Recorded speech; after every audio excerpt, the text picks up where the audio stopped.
just trying to spot for the police sharpshooters. You can be doing any one of a number of things.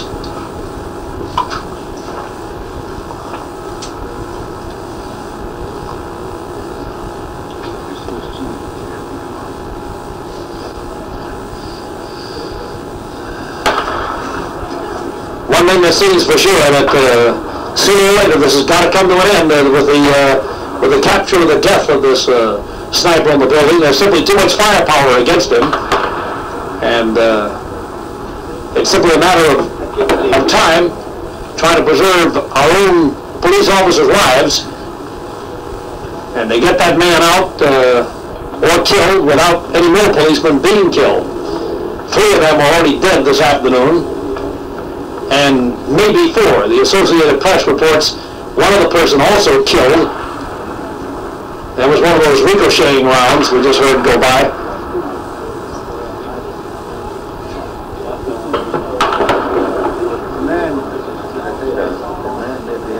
This is not concentrated fire such as we've heard before, where they just simply pull everything out they have, and apparently that's not been too successful. Despite the fact that they poured thousands of rounds of ammunition at that building and concentrated fire on 5 separate occasions this afternoon, apparently the only wounding that's been done has been done by sharpshooters who took a carefully aimed shot at him and may have gotten one of them, and perhaps may have gotten another of them. But considering how much firing is still going on, it makes you wonder whether or not they did get him.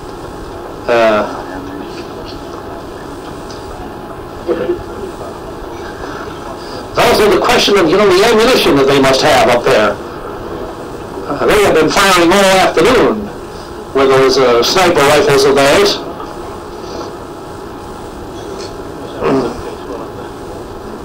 Police say one of the weapons appears to be something called a .357 Magnum, which is supposed to be the most powerful gun you can own.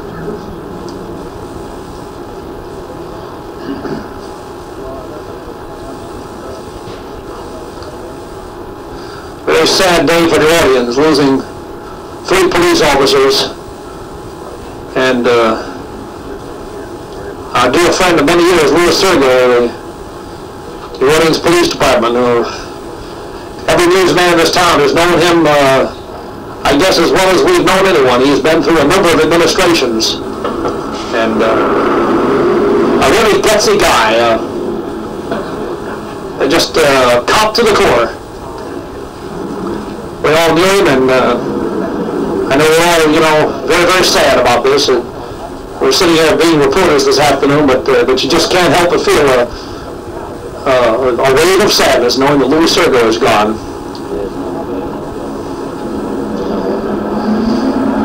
Look at that crowd of men up there. Are we able to really see them? It's look at the mist between you and that. At least 27.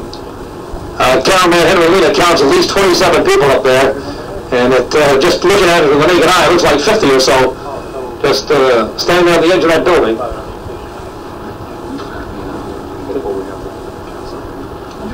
Well, I'm told we have about 15 more minutes before we're going to be out of daylight and have to shut down this broadcast, and we'll continue to keep you informed after that by means of bulletins. As we that ceiling is really closing in now. It's almost like someone pulling down the window shade over the top of that B&O building, and it's just I'm looking at it and it's just disappearing before my eyes.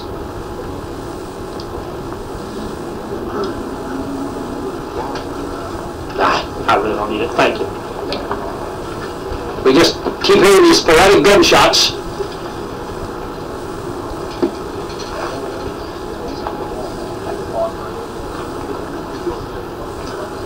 You're getting a combination of both darkness and mist, this misty rain, which is continuing to fall, and the darkness which is continuing to fall, and we're just about out of broadcasting daylight, but perhaps the police can somehow get this resolved. The human eye can see better than a camera can, and for a little while anyway,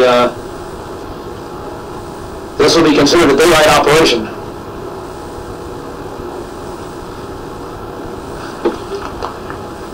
It's now almost 5:15, 5:13 New Orleans time. As we continue to wait out this vigil in the rain. A morning and an afternoon of terror here in New Orleans, with three New Orleans policemen killed, another man possibly killed, and at least 13 others wounded, and of course we have no way of knowing how many more people have been wounded in this great exchange of gunfire that has been going. The man is standing up now on that balcony, is he not? The man who was sitting down, there you go. You can see him standing up now, that shadowy figure just to the right of the dividing line there. Standing up, now he's moving around, walking, and he went back in the room, it looks like. He's either standing behind the partition or something. Gosh, the rain is beginning to get kind of hard now. It's not exactly a misty rain anymore, it's just a plain old-fashioned rain.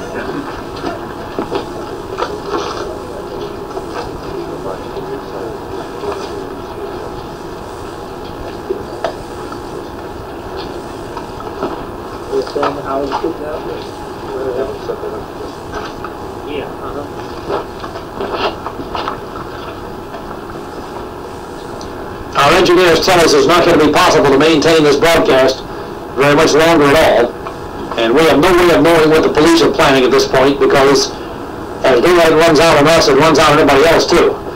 Yeah, I see a lot of smoke coming from that stairwell now.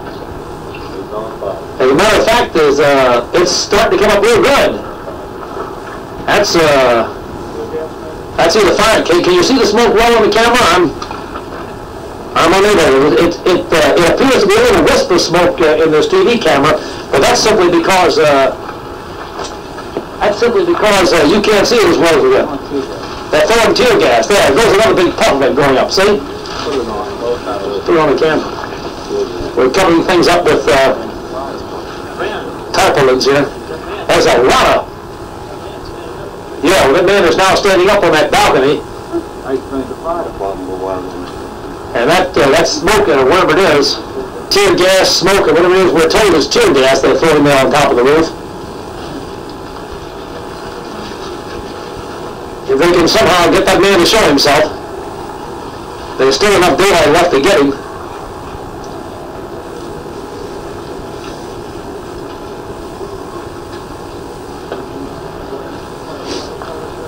Getting extremely wet out here now. How much longer do you suppose we can stay on there, Mike Russo?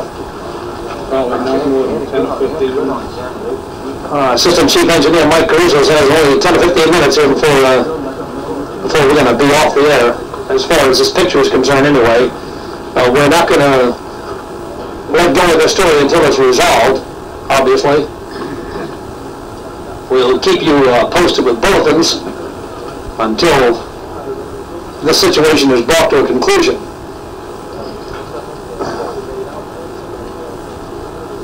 Very, very difficult situation here for the police. As they watch the daylight slowly fade, there's more tear gas going off on the roof of the building. What it seems to me they're doing there is there must be men on that roof whom we can't see who are lobbing tear gas into that stairwell, which apparently is the area where they think that man is.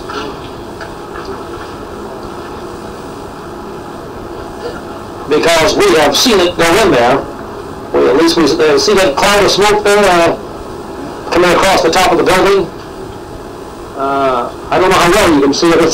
That picture is getting pretty bad, isn't it? No, it's a shame. But to our eyes, anyway, we can see the smoke every now and again rising in a great puff and then drifting from north down to south. The wind apparently blowing pretty strong, what appears to be out of the north to me. I've never known my directions in New Orleans too well, although I've lived here all my life. Everything is river and lake, you know. We say the uptown river corner, the downtown lake corner. Well, it's blowing from the downtown Canal Street side of the building toward the city hall. Now all the lights in the building just went on, apparently automatically.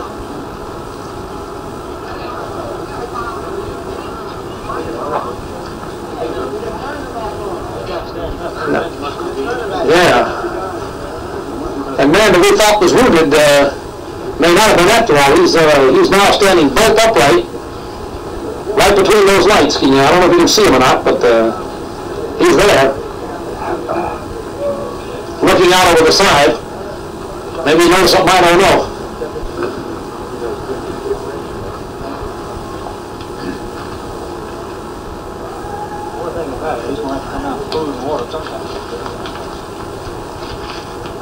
Well, as we draw near the darkness hour, we continue to see those puffs of smoke coming from the top of the building there. From that, appears to be coming from that stairwell area and drifting very low across the top of the building, and then beginning to rise just a little bit as it gets maybe 5 rooms away from the stairwell area. I'm only speculating as to whether or not it's being dropped in there, but apparently most of us feel that it's probably tear gas. I want to read you this list of all the people who have been killed and wounded here. Assistant Superintendent Louis Sergo, gunshot wound to the back, killed. Policeman Phil Coleman, gunshot wound to the head, killed. Policeman Paul Persiga, P-E-R-S-I-G-A, gunshot wound to the face, killed. And the Associated Press reporting that they believe one other person has been killed. Whether or not it was one of the wounded who died, we don't know. But there are 10 others known to be injured, perhaps 13. Here are the names of those we know about. Patrolman Kenneth Solis, shoulder wound. He is in surgery, or was an hour or so ago. Sergeant Emmanuel Palmasano suffered a gunshot wound to the arm. He's under treatment at Charity Hospital. Policeman Charles Arnold got a gunshot wound to the face. He is in surgery.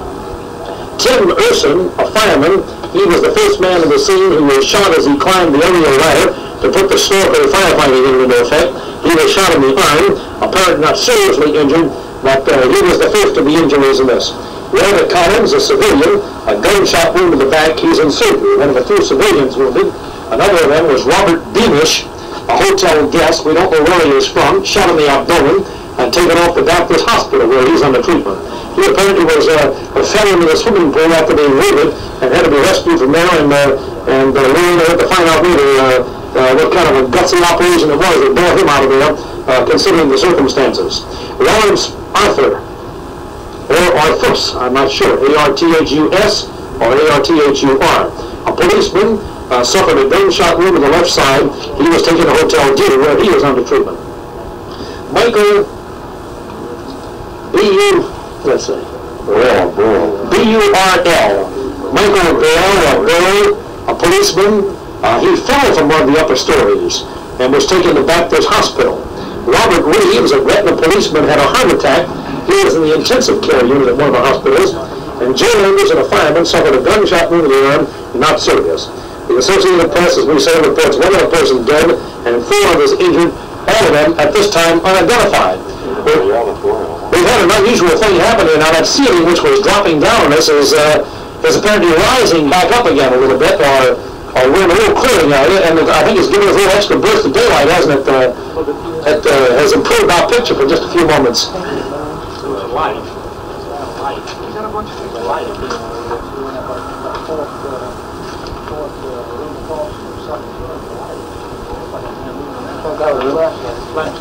Yeah, we're just watching what appear to be lights moving around inside that building a little bit, but and I can still just barely make out that man standing on the balcony on the top floor in the 3rd room from the left.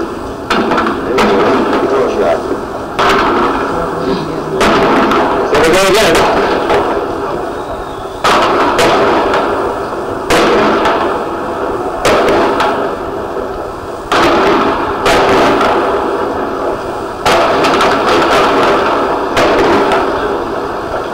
This is the 6th gun battle.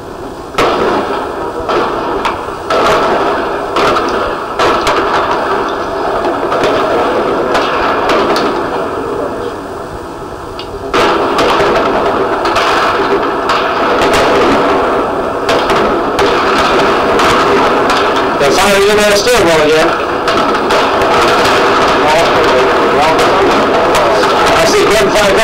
the World Center now.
Well, that's your gun battle number 6.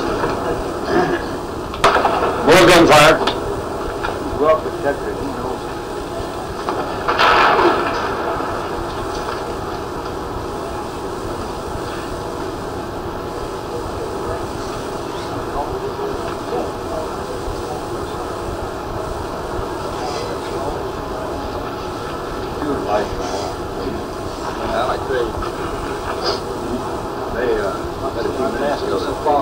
They could see the guy laying in prone position. They were watching to see if he moved his arm to his leg. Apparently he must have, but they were not clear gas over there. Yeah. We're talking here for a minute with Managing Editor Jim Kemp at Channel 8 News. Jim, relate what you were just telling me. I said a few minutes ago, Alec, they could see apparently one of the subjects laying on the roof behind that shaft up there that goes up there, and they apparently were waiting to see whether he was moving. They weren't sure whether he had been hit, and they wanted to watch to see if he moved his arm to his legs, and at that time they were lobbing tear gas up there, and apparently he may have moved or something that might explain this latest burst of gunfire. All right, we'll be waiting to see if perhaps this gunfire was the one that did it.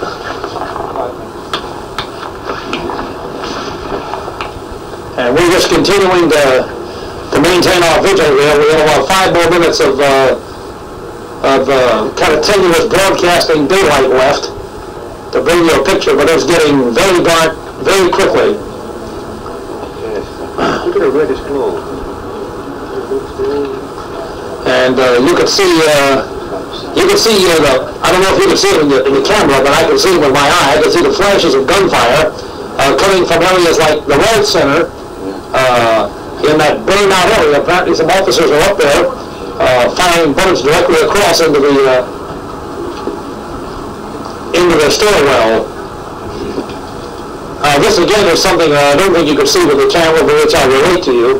One after another, you'd see the impact of a high-powered projectile in precisely the same area as police apparently were trying to burn a hole with some kind of a tripod-mounted weapon through that concrete block stairwell.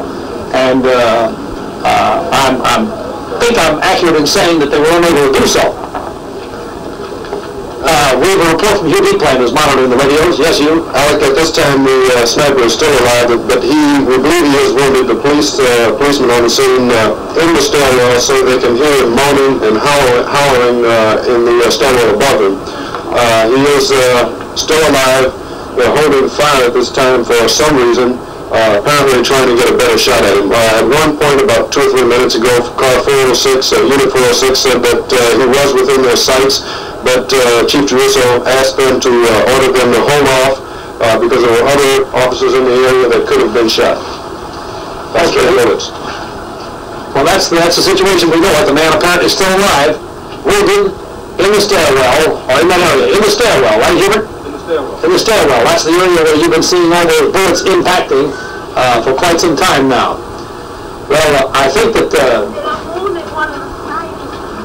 somebody walking by, running from that area, a bunch of people, I see newsman Richard Angelico coming over there. Hey, Richard, run. We're just about on a broadcasting daylight. I want to get your report on the air here. Richard Angelico just running back from the scene. Go ahead, Richard.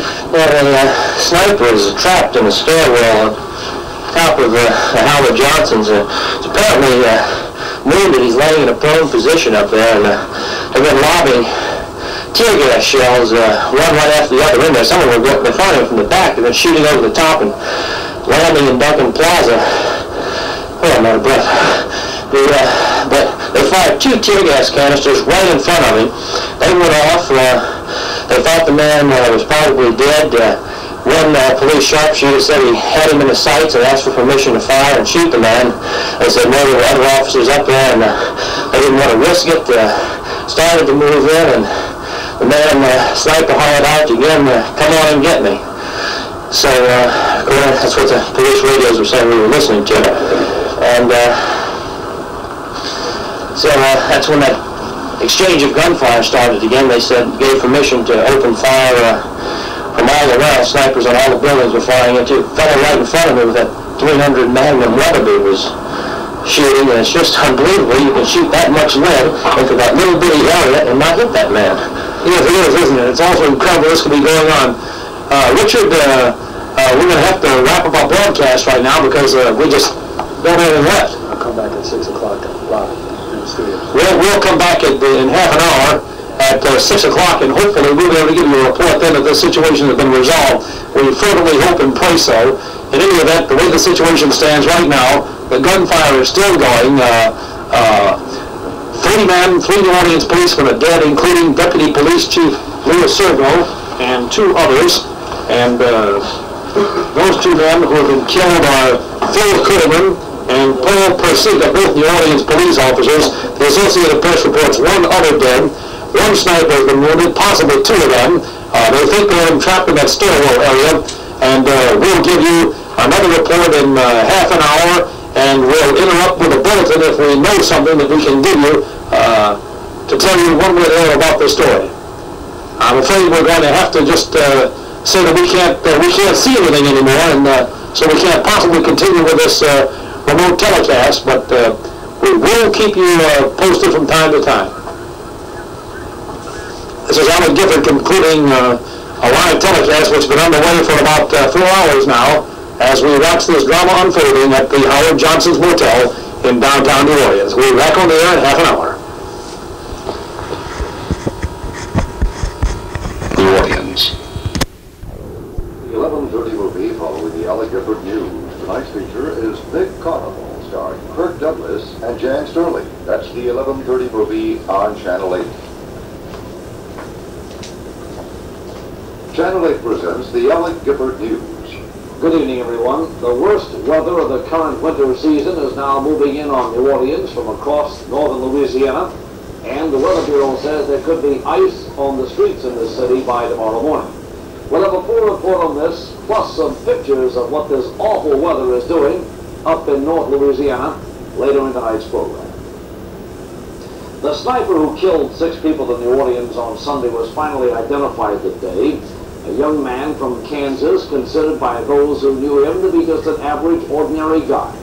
23-year-old Mark Essex, who moved to New Orleans some 6 months ago. And the gun that was found at his side turned out to be the same gun that was used to kill a 19-year-old New Orleans police cadet, Alfred Harold, who was murdered on New Year's Eve at midnight. For more on that story, here is Channel 8 newsman Fernell Chapman. Alirado and Galloso is where police suspect the whole tragic episode began Sunday morning when the proprietor of Joe's grocery store was shot. Police are investigating the possibility that the sniper, now dead, also shot the grocer and was involved in a traffic accident before he arrived and began a shooting spree at the downtown Howard Johnson. The sniper cut down on the rooftop is identified as 23-year-old Mark Essex, originally from Imperial, Kansas, who had lived at 1035 Paulette Street in Harvey for the past 6 months. Essex is described as an ex-Navy man with no known criminal record who worked in a federal program in metropolitan New Orleans. Police say he was armed with but a single gun, a .44 Magnum, a powerful gun indeed. Bullets from that gun punctured holes in the barrel of the shotgun carried by Deputy Superintendent Louis Sergo, who was killed.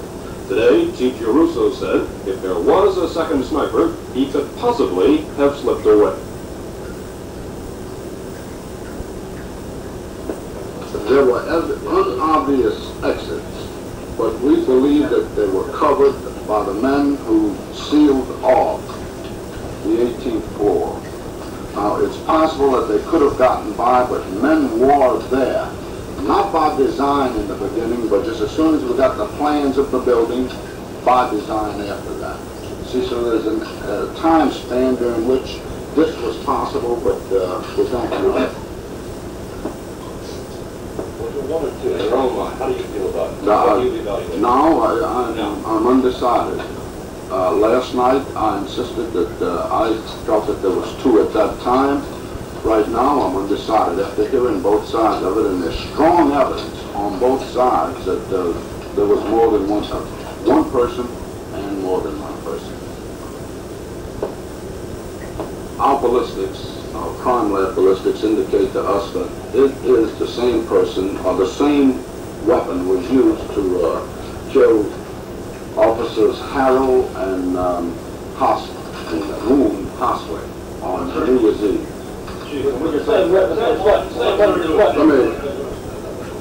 Harold, Hosley, Dr. Stiegel, and Chief Sergo, ballistics indicate that these four people were killed and wounded by the same weapon.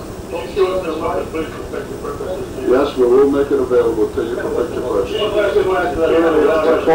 It's a 40, Jack, I know you are, and that's why I'm answering. It's a 44 Magnum.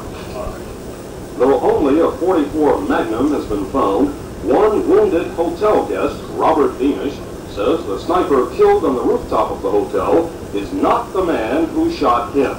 And Beamish said he clearly saw his assailant, who was wearing a tan jacket and brown slacks. That description does not fit the dead sniper. In addition, an unidentified police officer is quoted as saying, an armed, heavy-set black man, assumed to be a police officer, suddenly just disappeared.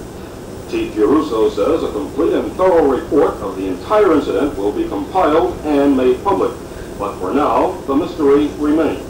Did a second sniper escape from a small army of heavily armed police officers, or did police spend half a day shooting at a ghost? This is Cornell Chapman, Channel 8 News. And there was this development today. The manager of a store in Emporia, Kansas, where Mark Essex had lived, says the rifle used in the sniper slayings in New Orleans was bought at his store in April of last year. In a moment, we'll have a report on the funeral of one of the officers who was killed in the Sunday snipers. The travel department of the First National Bank of Jefferson is the most comprehensive travel service in the South. As a recognized travel agency, we are an authorized agent of all airlines, steamships, tour operators, hotels and resorts all over the world. What's more, we'll not only make all of the arrangements for your vacation, but we'll show you how to pay for it without borrowing any money. So pick up the telephone, and we'll prove to you that the vacation you've always wanted is closer to your reach than you ever dreamed was possible. Funeral services were held in New Orleans today for one of the police officers killed by the sniper, Patrolman Paul Persico. Channel 8 newsman Hugh Deepland reports. The funeral procession got to the St. Edward the Confessor Church in Metairie in the cold, early afternoon, led by 40 police officers riding motorcycle escort. Many of the officers who led the procession had come from out of town to represent their police departments here.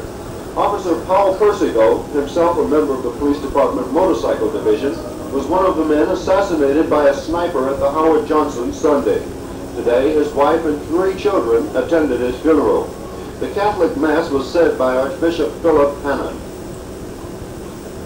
In a sense, Paul Persico did not have his life taken.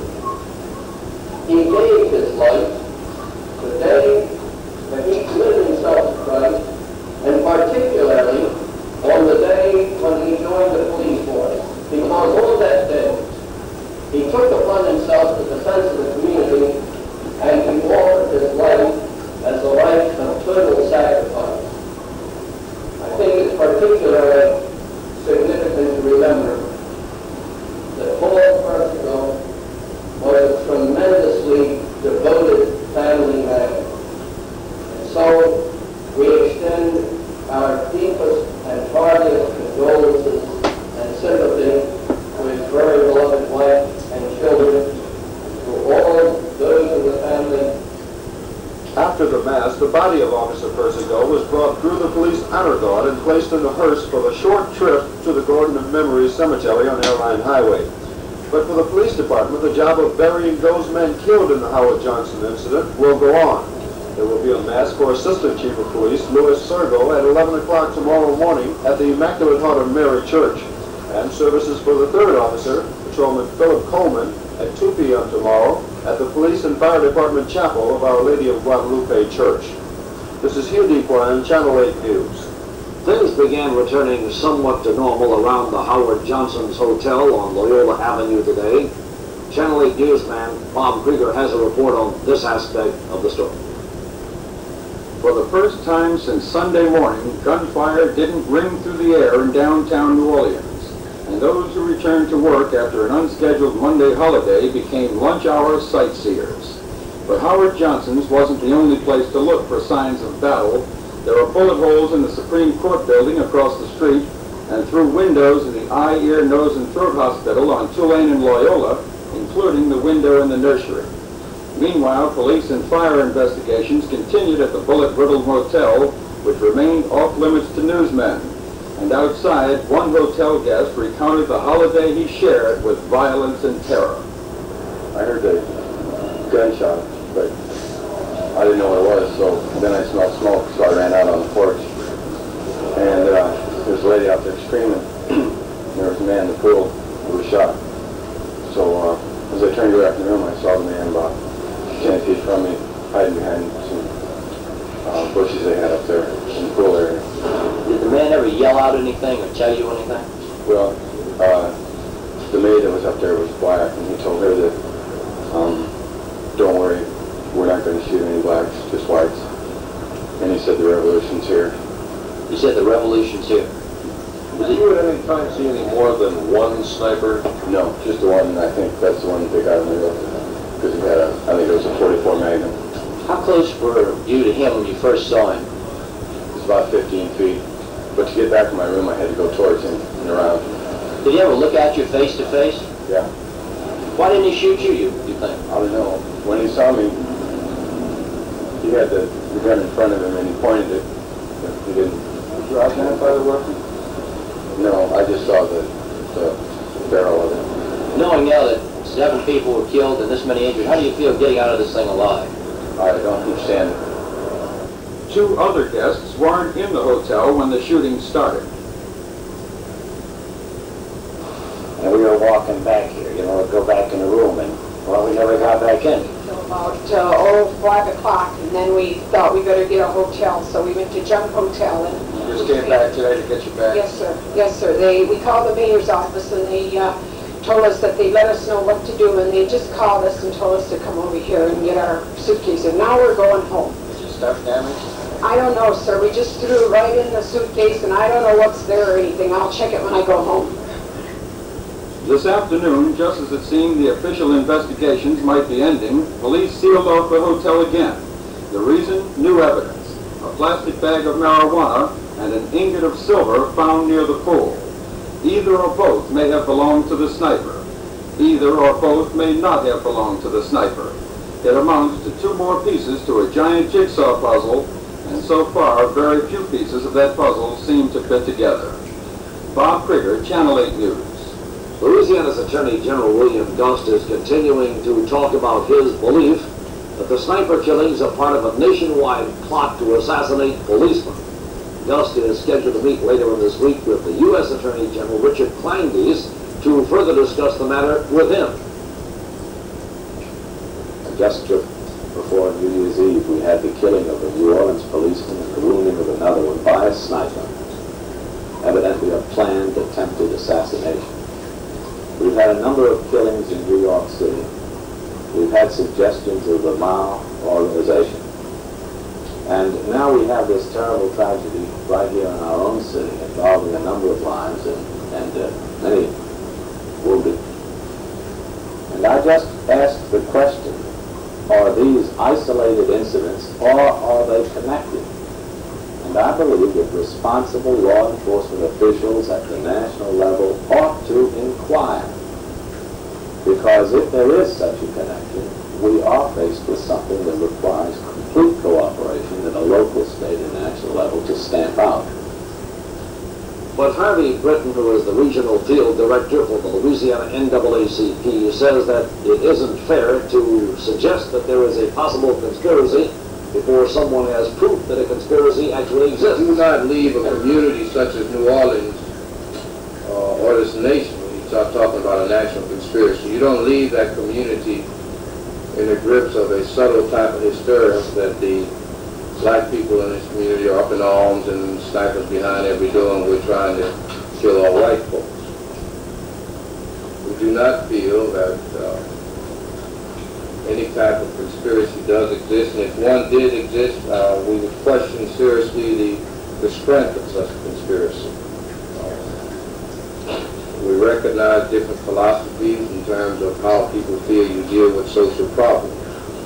But I think in the main, the black community is still willing to say that they don't feel that the indiscriminate shooting of individuals is the answer to the racial problems in this country.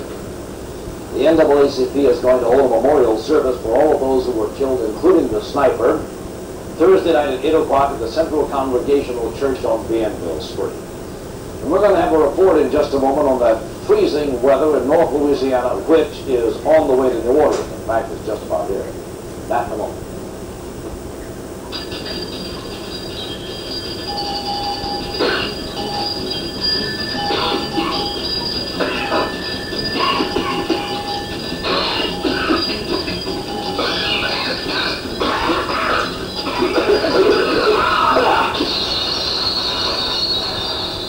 Luton's cough drops. Hate coughs.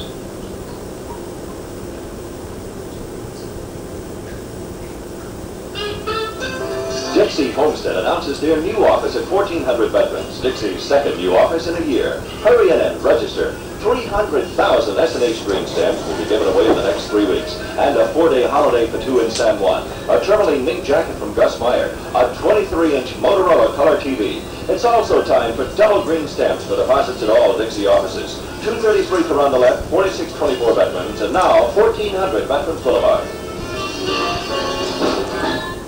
Well, just before we came on the air, we received a call from a man out in the Metairie area who says that the rain out there is beginning to look suspiciously like snow. He says he's got a light on it where he can kind of see it reflecting off of it. And he says it's kind of fluttering around a little bit out there. Maybe freezing rain? Who knows? Anyway, that's what the Weather Bureau is forecasting, freezing rain. The severe winter weather we're having is placing a very heavy strain on the supply of natural gas, and it's going to have quite an effect in New Orleans in the morning.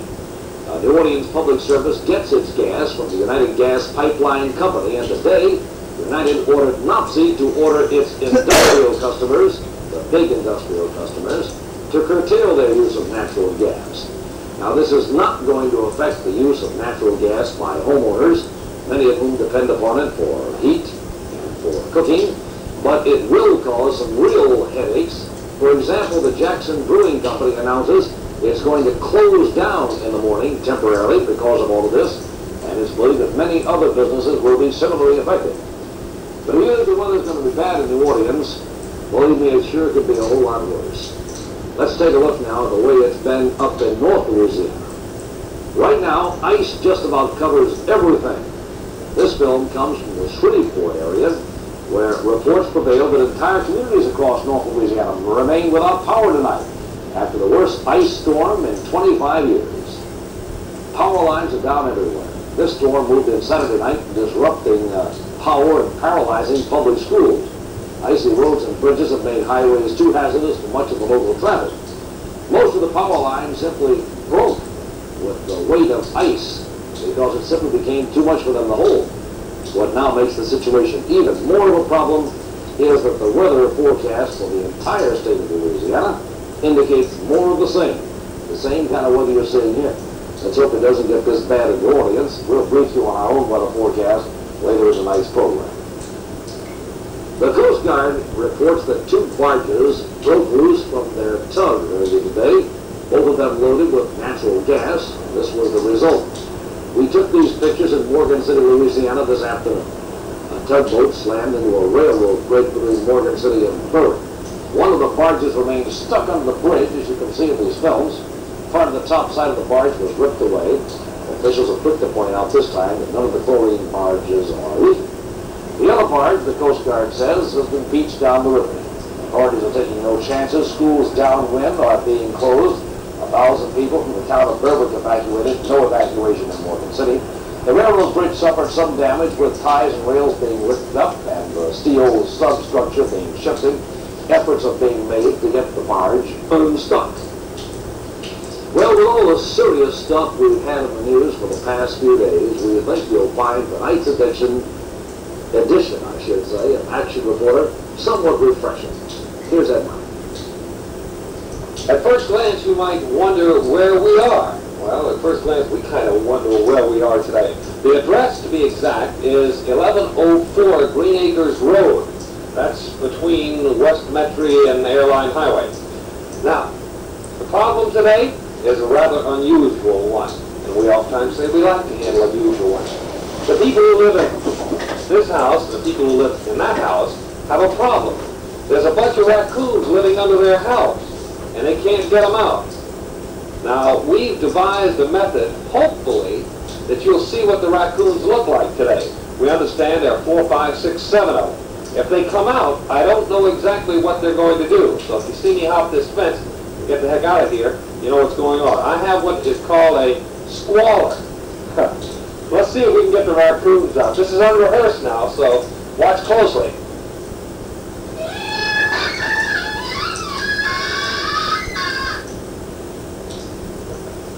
Too much reaction, yeah? Raccoons.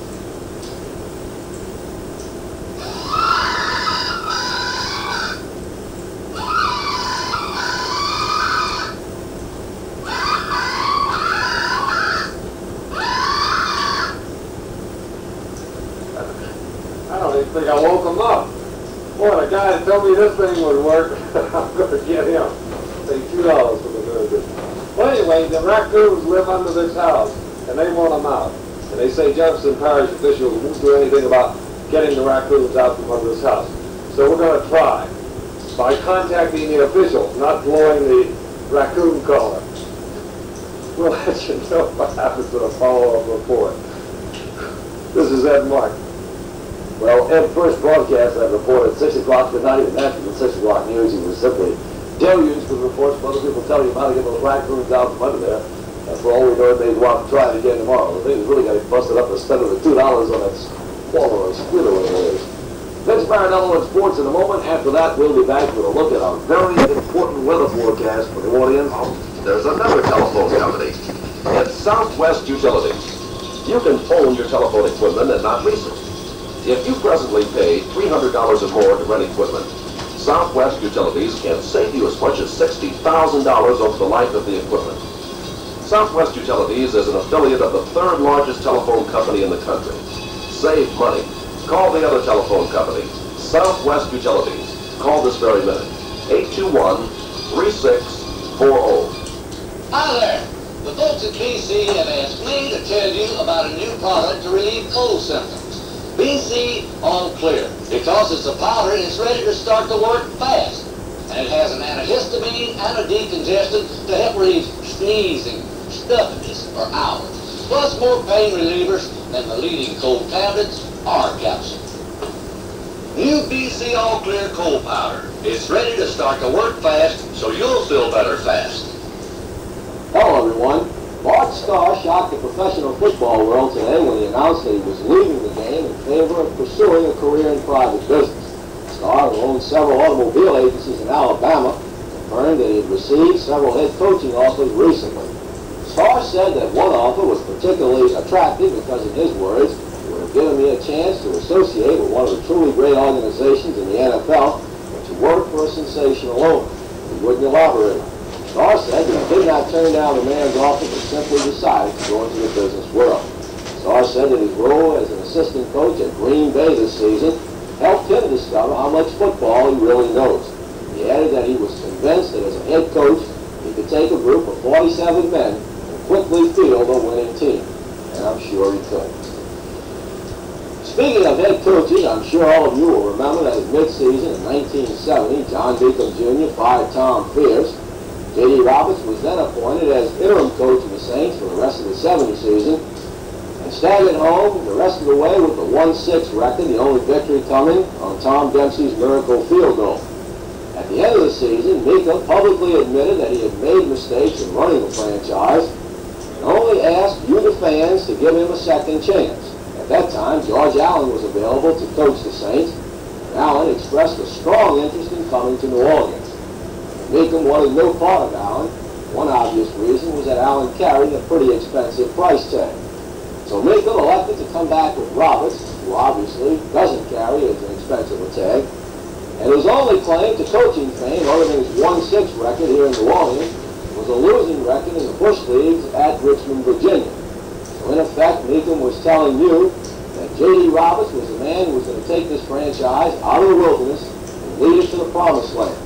Well, Allen subsequently went to the Washington Redskins. Now, one of the first things Allen did when he got there was to talk trade with J.D. Allen gave Roberts a number 4 and number 8 draft choices and a linebacker, Tom Roussel, in exchange for quarterback Billy Kilmer. Now, just 2 years down the line, after getting to the playoffs in their first year at Washington, Kilmer and Allen are prepared to leave the Redskins and battle Sunday against the Miami Dolphins in Super Bowl VII. The point? While Washington fans are working themselves to a frenzy, eagerly awaiting Sunday's match, Saints fans can be grateful only for the fact that Roberts will get to pick either second or third in the upcoming college draft as a result of his dismal record of 2-11-1 this year. Anyway, after Sunday's Super Bowl game, we'll have about 6 months to forget. Buddy Delaberto is in Los Angeles to cover the Super Bowl, and Channel 8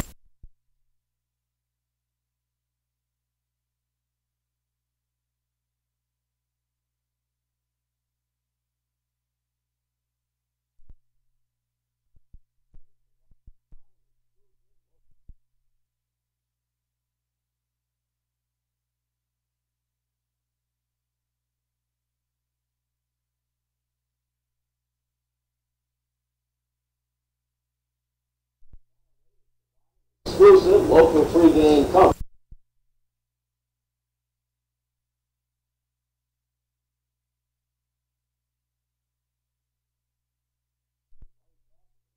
His favorite, Billy Kilmer.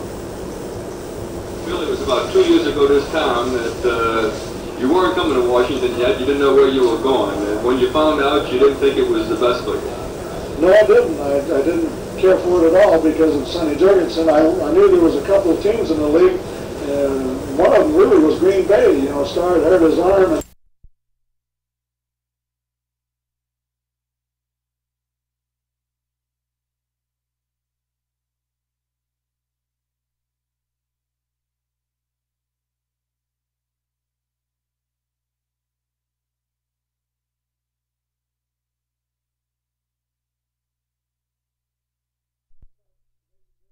up there.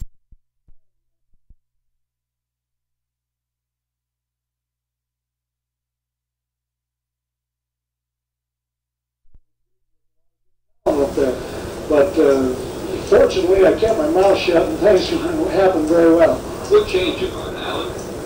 I think mainly he did. When I went in and talked to him, I had never talked to him face to face.